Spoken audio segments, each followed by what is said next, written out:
3D printing and metal are both awesome, but unless you have tens of thousands of dollars to shell out on an industrial SLS printer, most of us still can't print directly in metal. So today, I'm going to show you how to use a standard SLA printer like this one to turn your projects into metal.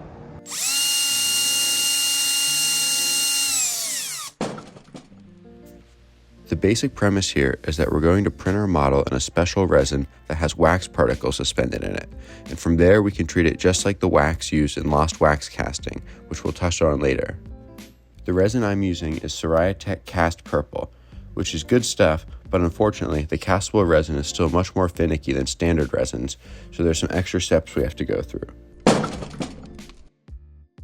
The first step here is just like any other print. We have to prepare our model in the slicer. I'm using Box, and one thing that's really nice about the Tech resins is that they have downloadable profiles for all of their resins available on their website. When I switch over to the casting resin here, you'll notice that the biggest difference in the settings is a much longer exposure time of 5.5 seconds per layer. Once you have that profile set, I'll tell you the most important part of the setup here. Use heavy supports. On standard prints, I usually prefer light supports, but the casting resin is heavier, and if you don't have appropriately strong supports, your model will fall off the build plate and your print will fail. Otherwise, you're good to send it over the printer, and now we wait.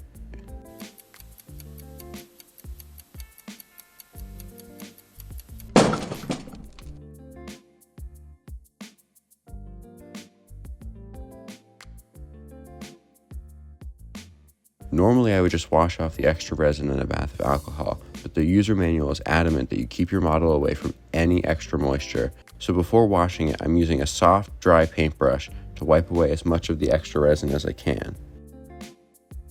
After that I will rinse off the extra resin with alcohol like normal, but the user manual has two other stipulations. Don't put it in the alcohol for longer than 30 seconds, and once you take it out of the alcohol, blow dry it, don't let it air dry. The idea there is that too much exposure to the alcohol will introduce moisture into your piece, which can interfere with the casting process later. Now that our model is clean, we're ready to cure it, which once again requires some extra care when using this castable resin. Normally when I'm working with conventional resins, I'll put my prints in a vat of water in the curing station, which diffuses the UV light and speeds up the curing. The castable resin takes an extra long time to cure, so it would be ideal to do the same thing here, but of course it's not that easy, since we're still trying to keep our prints from absorbing any moisture. One way to get around this is to cure your parts in glycerin. This will give us all the benefits of curing in water, but won't allow our pieces to absorb any of that extra moisture. Glycerin is pretty accessible. I got this small bottle in the makeup aisle at CVS for $8, and you can reuse it to cure more prints in the future, so it's relatively inexpensive in the long run. Even with the glycerin to speed up our cure time, this resin will still take a while to fully cure. I've had success curing it for 10 minutes, but if you have larger pieces, some people cure for up to 30 minutes. At this point, our pieces are just about ready to go. We just have to clean the glycerin off. Just like the extra resin earlier, we can use a clean paintbrush to wipe off most of the goop, and then whatever's left can get rinsed off in the alcohol bath, remembering to keep your pieces in for less than 30 seconds and to blow dry it afterwards.